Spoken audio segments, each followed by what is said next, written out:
we go again. Here we go again. One of them's gonna go first. Don't know which one.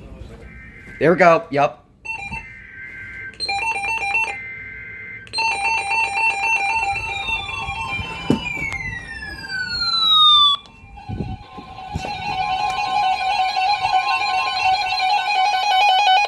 Severe thunderstorm watch number 261 remains.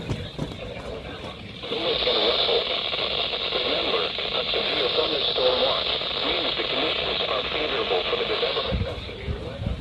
The conditions are favorable for the development of severe weather, including large hail and damaging winds in and close to the watched area.